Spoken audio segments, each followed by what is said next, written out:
하나님의 말씀은 야고보서 2장입니다. 야고보서 2장 14절부터 17절 말씀까지 저와 여러분이 같이 읽도록 합니다. 시작. 내 형제들아, 만일 사람이 믿음이 있노라 하고 행함이 없으면 무슨 유익이 있으리요? 그 믿음이 능히 자기를 구원하겠느냐?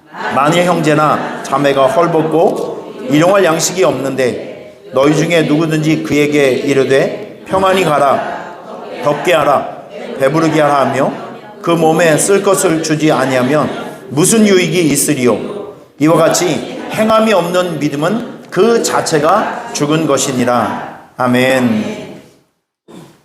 저는 여러분들이 행동을 통해서 살아있는 믿음을 항상 유지하는 신앙생활이 되시길 바랍니다. 지난번에도 제가 말씀을 드렸지만 한국에서 신앙생활 하시는 분들은 시스템이 너무 좋기 때문에, 그리고 교회에 있는 목사님들 설교가 너무 좋기 때문에 가지고 있는 정보의 양이 어마어마합니다. 그리고 여러분들이 항상 좋은 정보를 많이 들어요. 그런데 신앙생활에 불균형이 있습니다. 너무 한쪽으로 기울어져 있어요. 듣는 건 너무 많이 듣고 있는데 몸이 나가질 않습니다. 여러분, 예를 들어서 누가복음 19장에 보면 삭개오가 예수님을 만나는 그 스토리가 있어요. 여리고성에서 삭개오는 그 당시에 지금으로 얘기하면 우리가 일제강점기 35년 동안에 일본 사람 옆에서 붙어서 조선 사람이 조선 사람을 학대를 해서 세금을 악랄하게 뺏어갑니다. 그리고 일본 사람들에게 갖다 바치는 세금쟁이가 있었어요. 바로 이 삭개오가 바로 그런 역할을 하고 있었던 사람이에요. 그러면 같은 그 이스라엘 사람 입장에서 보면 자기 민족에게 그렇게 못된 짓을 해서 악착같이 돈을 뺏어서 폭리를 취하고 세금을 갖다 바치는 삭개오가 얼마나 믿겠습니까? 이를 갈겠죠. 그래서 삭개오가 여리고성에 막 폭발적인 그 사람들의 함성이 있고 누군가를 막 사람들이 엄청 기다리고 있는데 군중 속에 섞이지 못하니까 삭개오가 어디로 올라갔냐면 나무로 올라갔어요. 여리고성 성지순례를 가보면 그 삭개오가 올라갔던 성경에는 뽕나무라 그랬는데 그 뽕나무는 아니고요. 어마어마하게 큰 나무가 있습니다. 그 나뭇가지 위에 기어 올라간 거예요. 왜냐하면 군중들과 섞일 수 없었기 때문에 그렇습니다. 지금 삭개오의 상태가 그래요. 근데 예수님께서 하나 질문이요. 예수님은 의인을 부르러 왔습니까? 죄인을 부르러 왔습니까? 맞아요. 삭개오 사건을 통해서 예수님이 그걸 증명해 주고 있어요. 나는 이 세상에 의인을 부르러 온 것이 아니라 이 삭개오 같이 죄인을 불러서 변화시켜서 구원하기 위해서 내가 이 세상에 온 것이다 라고 예수님께서는 삭개오의 구원을 통해서 그걸 말해주고 있는 거예요. 자, 그런데 예수님께서 그 나무 위에 올라가 있는 삭개오를 향해서 내려와. 누구도 관심을 가져주지 않고 있었던 그 한 명의 죄인, 왕따 당하고 있었고 군중과 멀어져 혼자 외롭게 살고 있는 그 한 사람에게 관심을 보여준 것이 예수님이셨어요. 예수님께서 내려와. 한 발 더 나갑니다. 나 니네 집에서 밥을 좀 먹어야 되겠는데 교제를 먼저 프로포즈를 합니다. 내가 너를 좀 알 수 있을까? 내가 너하고 좀 친구를 할 수 있을까? 여러분, 이때 삭개오가 너무 깜짝 놀랐어요. 나는 죄인이고 당신은 이스라엘 사람인데 당신은 구원자 예수님이신데 어떻게 감히 우리 집에, 내가 당신이 우리 집에 오는 것을 너무 황송해서 어떻게 감당을 못하겠다. 여러분, 이 삭개오가 예수님의 프로포즈를 듣고 뭐라고 얘기하냐면 이 부분이에요. 이 부분. 내가 혹시 다른 사람에게 물건을 뺏은 일이 있거나 나쁜 짓을 한 것이 있으면 4배로 갚겠습니다. 자, 여기서 우리가 한 가지를 주목해 봐야 될 것은 그 사람이 마음속에 어떤 그 마음속에 깨달음이 있고 마음속에 진짜 은혜 받은 것들이 있다면, 만약에 이렇게 구체적인 행동을 통해서 보여주지 않으면 그 사람의 변화가 나타날 수 있을까요? 증명해낼 수 있을까요? 바로 이런 부분입니다. 여러분들이 정말 믿음이 있다고 하면 그 믿음이 요구하는 삶을 살아가셔야 돼요. 할렐루야. 믿음이 있다. 난 성경적인 지식이 있다. 그럼 뭘 어쩌라고요? 여러분, 하나님께서 오늘 우리에게 말씀을 주신 이유가 무엇이냐면 그걸 지식으로 가지고 살아가는 것이 아니라 그 지식으로 주신 그 말씀을 가지고 세상 안에서 삶으로 살아가면서 하나님의 말씀이 살아있다는 것을, 예수님의 사람을 증명해 내라는 것이거든요. 여러분, 이게 중요합니다. 진짜 우리가 예수 믿는 사람이라고 하면 말씀을 통해서 변화받은 삶을 세상 사람들에게 보이면서 하나님의 살아서 역사하심을 여러분의 삶이 증명해내야 합니다. 그래서 우리에게는 행함이 있는 믿음이 필요한 것이에요. 제가 설교 중에 누누이 얘기를 하지만 우리가 하나님의 말씀을 듣고 이 마음에 큰 감동을 받으면 가만히 있으면 안 돼요. 바로 실천해야 됩니다. 바로 실천. 말씀을 듣고 쿵 내 마음속에 충격이 왔어요. 쿵 내 마음속에 이 말씀을 들으니까 내가 누군가를 정말 용서해야 되겠다. 그러면 이틀 3일 후로 미루지 말고 과감하게 먼저 내가 전화해서 오늘 차 한잔 마시자. 내가 그때 그래서 내가 당신 정말 미워했는데 내가 큰맘 먹고 용서하기를 원하니까 나랑 오늘 같이 삼겹살 먹고 목욕탕 가자. 뭐 이렇게 해버리면 돼요. 아주 그냥. 여러분, 사람이 밥 먹고 목욕하면 앙금이 사라집니다. 왜 이렇게 저를 불신의 눈으로 쳐다보시는 거예요? 해봤어야 아시지. 제 말의 뜻은요, 이 감동을 받으면 다음날로 미루지 말고 어떻게 했었는지 표현을 하시라고요. 실천을 하시라고요. 자, 오늘 우리가 이제 원정 전도를 갑니다. 지난달 한 6, 7주 정도 됐을까? 우리 12명의 목사님들이 모여서 각자 자기 그 목회적인 이야기를 했어요. 영주에서 오신 우리 목사님, 시골교회를 목회를 하고 계신데 앞뒤가 꽉꽉 막혀 있어요. 지금 교회를 부흥시키고는 싶은데, 뭔가를 해보고는 싶은데, 이제 외부적인 어떤 정보라든지 어떤 교회를 팍 이끌어 갈 수 있는 뭔가가 없기 때문에 혼자 힘으로는 안 되는 거예요, 지금. 그래서 저에게 구원 요청이 왔어요. 목사님, 진짜 우리 교회를 한번 부흥시켜 보고 싶은데 내 힘으로 안 되니까 도와주세요. 저는 항상 그런 요청을 받을 때 하나님께서 저에게, 한국에 와서 이제 11년째 사역을 하는데 하나님은 저에게 큰 교회는 잘 안 붙여주세요. 진짜 가보면 중환자 상태에 있는 교회들, 전부 어려운 교회. 아니, 여러분 보시면 건물이 크면 뭐예요? 영이 다 죽어 있는데, 제가 강원도 춘천인가요? 거기는 교회 건물이 한 2,000명 정도 모여있는 엄청 2,000석 되는 엄청 큰 교회예요. 근데 전도부흥회를 한다고 몇 년 전이죠? 가봤는데, 주일날 오후에 가봤는데 상상을 해보시면 그 교회 성도들이 한 800~900명 정도 된대요. 그럼 오후 시간에 부흥회를 한다면 우리 상식적으로는 몇 명 정도가 앉아 있어야 될까요? 우리 상식적으로. 그래도 한 절반 정도는 모여 있어야 되지 않을까요? 저 같으면 그렇게 만들겠어요. 안 나오면 호적을 판다. 안 나오면 뭐 벌금을 1,000,000원씩 낸다. 어떻게 해서든지 꼬셔가지고 부흥의 첫날인데 성도들을 끌어안쳐야죠. 뭐 성가대도 이 특송 여기 시키고 샤론 찬양도 또 헌금송 시키고 뭐 이렇게 저렇게 해서 어쨌든 채워 넣어야 될 거 아니에요. 여러분, 그날 70명 왔어요. 70명. 본당에서. 저희 깜짝 놀랐어요.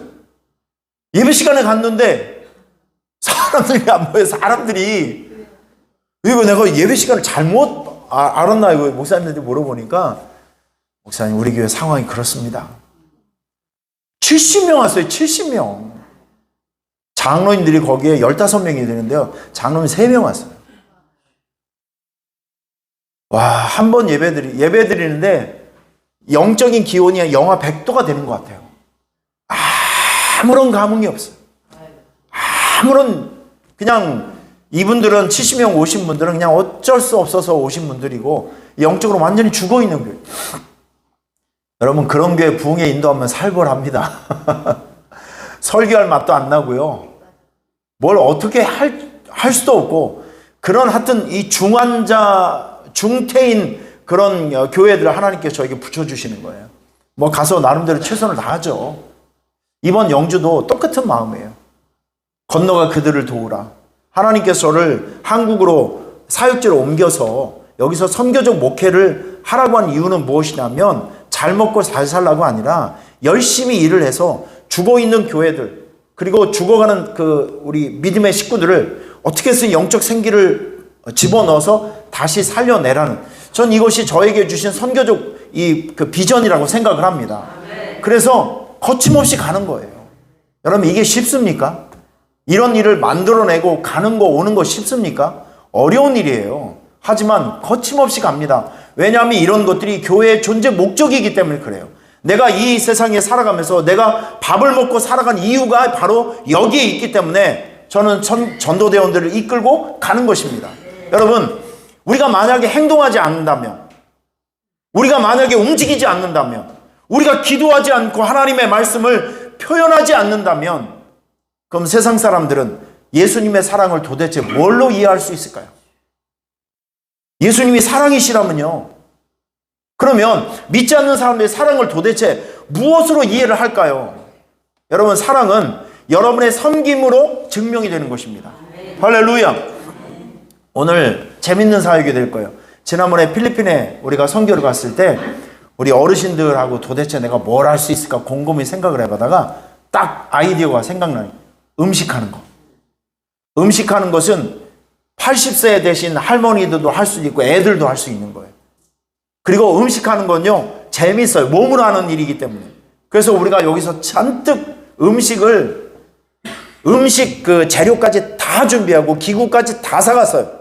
왜냐하면 필리핀하고 우리하고 음식 만드는 스타일이 너무 달라요. 조리 기구도 엄청 달라요. 다 가져가서 음식을 하기 시작하는데, 이야, 너무 좋아해요. 하시는 분들도 너무 좋아하시고, 그리고 그걸 보고 있는 현지 분들도 좋아하시고, 그 음식을 먹는 분들도 더 좋아하시고, 그래서 이 음식 만드는 것은 정말 좋은 선교 사역이다라고 이제 제가 거기서 깊은 깨달음을 얻었죠. 그래서 이번에 가만히 보니까 그 동네가 할매들이 많아요. 할배들은 별로 안 보이는데 할매들이 엄청 많아요. 그리고 물어보니까요, 집에 혼자 사시는 분들이 굉장히 많더라고요. 그러면 여러분 생각을 해보세요. 가만히 집에 혼자 있는데 누군가 문을 똑똑 두들기더니 그 부침개를 여기서 이제 반죽을 해갔거든요. 우리 고건사님이 2장씩 한다 그러니까 한 가지를 두 번 먹으면 질린대요. 그래서 장떡하고 그 다음에 파전하고 2가지 반죽을 해갑니다. 좀 감동을 좀 해주세요, 여러분 좀. 네. 그리고 뻥튀기도 우리가 가져가고, 그래서 그걸 나눠줄 거예요. 그러면 오늘 그 교회에서 10명 정도 오신다고 했거든요. 그럼 우리가 같이 음식을 만드는 거예요. 같이 음식을 만들고, 음식을 같이 하면서, 다른 교회에 가서도, 아니면 우리가 평상시에도 이렇게 지역 전도를 말로만 하는 것이 아니라 몸으로 하고 음식으로도 할 수 있구나라는 것을 현장에서 우리가 보여주는 거 아니겠어요? 이 시청과 교육이 되는 거라고요. 우리가 이제 장비를 다 이제 우리가 가져갈 거예요. 장비를 다 가져가서 거기서 하고, 제가 이제 이야기를 해줄 겁니다. 여러분, 평소에 뭘로 전도할까 생각만 하지 마시고 음식으로 전도하시면 됩니다. 라고 해서 이제 내일이 1차 전도 축제니까 여러분들이 여기서 이런 일을 하고 저런 일을 하고 사람들을 만났을 때 인사를 어떻게 하시고 다 이제 가르쳐 드릴 거예요. 그리고 부침개 만들어서 여기저기 뛰어다니면서 따뜻한 거 이제 나눠드리면서, 가서 음식만 주면 안 되겠죠? 제가 그래서 9가지 메뉴를 짜놨어요. 1번 가서 반갑게 인사를 한다. 그리고 자기소개를 한다. 여러분, 시골에 가서 우리가 오산에서 왔어요 라고 하면 오산이 어딘지 몰라요, 사람들이. 네, 아니죠. 우리가 이제 오산에서 왔다는 거 알려줘야죠. 왜냐하면 우리가 당신을 만나기 위해서 이렇게 먼 데서 왔다는 것을 자랑질을 해야 됩니다. 그런 것도 잘해야 돼요. 사람들이 영주에 있는 분들은 밖에 잘 안 나가시기 때문에 그 지공리 오산이 어디냐고 물어보시는 분 많아요. 그러면 서울 근처라고 얘기를 하시면 됩니다. 서울 근처라고. 그거를 설명하려면 방법이 없으냐. 서울 근처라고. 그러면 사람들이 이렇게 멀리까지 이걸 갖다 주기 위해서 왔냐고. 그럼 그렇다고 해야죠. 그러면서 자식 얘기 물어보고, 여러분 어른들은요 주제가 딱 정해져 있어요. 첫째 자식 얘기, 그리고 그다음에 자기 몸 아픈 거, 그리고 남편 흠 잡는 거 뭐 등등 뭐 몇 가지 주제가 딱 있어요. 그런 부분을 잘 얘기를 하면 금방 친구가 되고 금방 공감대가 형성이 됩니다. 그러면 이런저런 얘기를 하다가 얘기를 하는 거죠. 할머니, 내일 여기 바로 있는 지곡교회에서 잔치를 해요. 잔치에 오시면 맛있는 것도 먹을 수도 있고 결혼도 얻어갈 수 있고 좋은 말씀 많이 들어올 수 있으니까 요거 가지고 내일 좀 교회로 꼭 와주실 수 있을까요? 그러면 마음이 벌써 다 이렇게 열려져 있는 상태이기 때문에 웬만해서는 또 시골 사람들 의리가 있잖아요. 여러분, 받아 먹은 사람은 아무 소리 못 합니다. 다시, 받아 먹은 사람은 아무 소리 못 합니다. 이거 우리 영업 전략이에요. 영업 전략. 잘 섬겨드리고 하면 교회에 대한 호감이 생기는 거 아니겠어요? 아, 예수 믿는 사람들이 참 신사적이고 좋구나. 아, 내일 잔치한다니까 좋은 말씀도 듣고 결혼도 얻을 수 있다고 하니까 한번 가봐야지. 이런 마음이 생기시는 분들이 분명히 있을 거예요. 그러면 냅다 사진을 찍은 겁니다. 인증샷을. 그리고 인증샷 위에 그분의 이름과 전화번호를 딱 찍어서 이렇게 목사님한테 이제 전달을 해주면 이분이 누구이며 어떻게 생긴 것이며 전화번호가 뭔지 딱 한 손에 이제 쥐어지게 되는 거죠. 이게 2번, 3번 방문할 수 있는 계기가 되는 겁니다. 여러분들은 별로 감이 없는데 이게 얼마나 중요한 일인지 모르겠어요. 할렐루야. 그래서 이분들을 찾아다니면서 지곡교회하고 잘 연결시켜서 지곡교회 성도들과 목사님이 2차, 3차로 갈 수 있는 통로를, 끈앞을 우리가 만들어주는 겁니다. 얼마나 좋은 일이에요. 할렐루야. 원정전도는 이런 매력이 있다니까요. 이번뿐만이 아니라 내년에 더 적극적으로 작은 교회들, 어려운 교회들, 힘들어하고 있는 분들 우리가 열심히 달려가서 우리 교회가 샘플이 되어서 작은 교회, 약한 교회가 살릴 수 있다면, 숨을 쉴 수 있다면 얼마나 좋겠습니까? 제가 늘 강조하지만 우리가 하나님 앞에 서는 날 우리 주님께서 딱 한 가지 물어볼 거예요. 내가 준 시간과 건강과 재능을 가지고 너는 이 세상에 살면서 뭐 하다 왔느냐? 여러분, 이 질문을 할 때 주님, 저는 2023년도 11월 2일 날 영주 지곡교회에서 원정전도하고 왔습니다. 할렐루야. 여러분, 이게 웃을 일이 아니라 이게 없어지지 않을, 이게 예수님의 흔적이 된다니까요. 할렐루야. 우리 교회는요, 사이즈를 자랑하는 교회가 되는 것이 아니라 행동하는 그리스도인이 있다는 것을 자랑할 수 있는 그런 교회가 되었으면 좋겠습니다. 여러분, 움직이셔야 합니다. 행동하셔야 됩니다. 기독교의 복음은 생각만 한다고 해서 능력이 나오는 거 아니에요. 기도하고 그 말씀을 가지고 현장에 나아가서 부딪히고 살아갈 때 복음의 능력이 나타나는 것입니다. 할렐루야. 우리 활동하고 행동하는 그리스도인이 되었으면 좋겠어요. 어제 지연자 권사님에게 연락을 받았습니다. 전도하신 분 중에 22차에 등록하신 분이 있는데 어머니가 94세예요. 근데 천국 갈 날이 얼마 남지 않았는데 복음을 전해서 세례를 받고 싶어 하세요. 물어보니까 권사님이 가보시니까 정신이 말짱하시대요. 그래서 우리가 다음 주 수요일 날 오후에 예배 드리기 전에 저희가 가서 복음을 전하고 예수님의 영접시키고 그리고 그 요양병원에 가서 우리가 세례를 베풀려고 합니다. 여러분, 세례는요, 긴급한 상황에서 세례를 줄 수 있어요. 이건 목회자의 권한입니다. 믿음만 고백이 된다고 하면 본인의 의지로 누구에게든지 어디서든지 세례를 베풀 수가 있어요. 할렐루야. 한 영혼이 구원받는데요, 주저할 게 뭐가 있겠습니까?